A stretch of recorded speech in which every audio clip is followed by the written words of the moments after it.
जो जिंदा है वो एक दिन खत्म होगा, लेकिन जो मरकर भी जिंदा रहे वही सबसे खतरनाक होता है। इसलिए मैं कहता हूं, जिंदे आम्बेडकर से ज्यादा मरा हुआ आम्बेडकर खतरनाक है।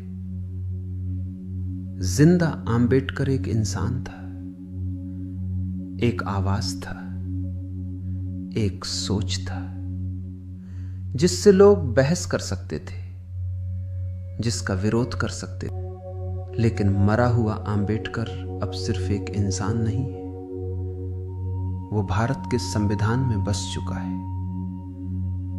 अब आम्बेडकर एक व्यक्ति नहीं रहा, वो एक व्यवस्था बन चुका है, और यही उसे सबसे शक्तिशाली बनाता है। यानी आज आम्बेडकर किसी एक वर्ग, किसी एक जाति या किसी एक समुदाय में सीमित नहीं है। वो हर उस इंसान में है जो अन्याय के खिलाफ खड़ा होता है।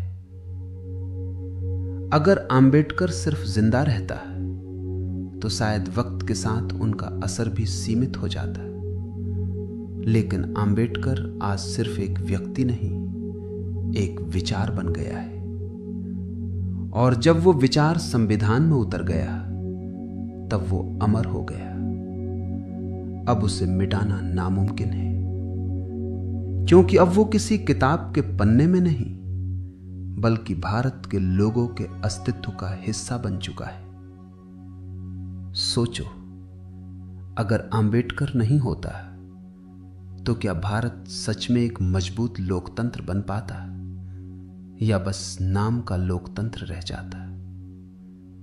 संविधान तो शायद तब भी लिखा जाता, लेकिन उसमें वो सोच, वो दूरदृष्टि और हर व्यक्ति को वो सिर्फ एक ढांचा बनकर रह जाता, जैसा कई देशों में हुआ है, जहां कागज पर अधिकार होते हैं पर जमीन पर उनकी कोई आवाज नहीं होती, और तब सत्ता कुछ हाथों में सिमट जाती और बाकी समाज बस उसे सहता रहता, खासकर महिलाएं। और सबसे बड़ी बात, महिलाओं के लिए जो बदलाव आए वो भी शायद कभी नहीं आते।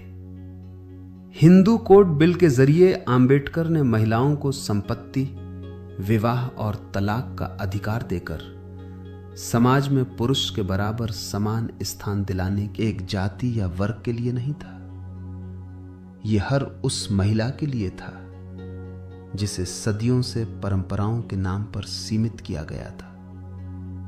ब्राह्मण महिलाएं भी इससे अछूती नहीं थीं, वो भी उन्हीं बंधनों में बंधी थीं जहां परंपरा के नाम पर उनकी स्वतंत्रता को दबा दिया जाता था।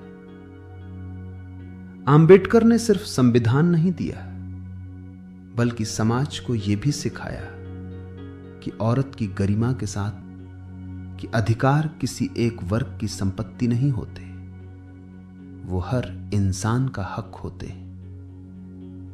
इसलिए मैं कहता हूं कि मरा हुआ आम्बेडकर ज्यादा खतरनाक है। तो इसका मतलब यह नहीं कि तुम्हें आम्बेडकर से डरने चाहिए, इसका मतलब यह है कि अब उसे रोका नहीं जा सकता।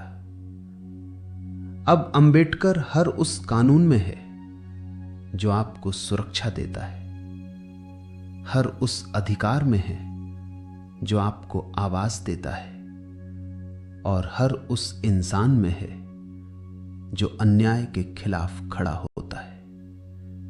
क्योंकि अब जो हर भारतीय के अंदर जिंदा है।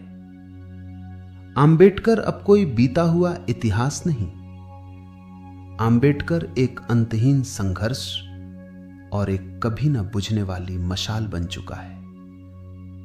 उनकी असली ताकत यही है कि वो आज हर उस भारतीय के स्वाभिमान में धड़क रहा है जिसने झुकना छोड़ दिया है और जो सिर उठाकर जीना जानता है। और एक बात जो अक्सर लोग समझ नहीं पाते, भारत की असली मजबूती उसकी ताकतवर सेना या उसकी बड़ी जनसंख्या में नहीं, बल्कि उसके संविधान में है। भारत के संविधान जैसी व्यापक सोच, गहराई और हर वर्ग को साथ लेकर चलने की भावना शायद ही किसी और देश के संविधान में देखने को मिलती है। यह सिर्फ कानूनों का संग्रह नहीं है, यह एक ऐसी जीवित व्यवस्था है जो हर व्यक्ति को बराबरी, स्वतंत्रता और न्याय का भरोसा देती है। और यही वजह है कि भारत आज भी एक लोकतंत्र के रूप में खड़ा है, क्योंकि इसकी नींव सिर्फ सत्ता पर नहीं बल्कि संविधान पर टिकी हुई है।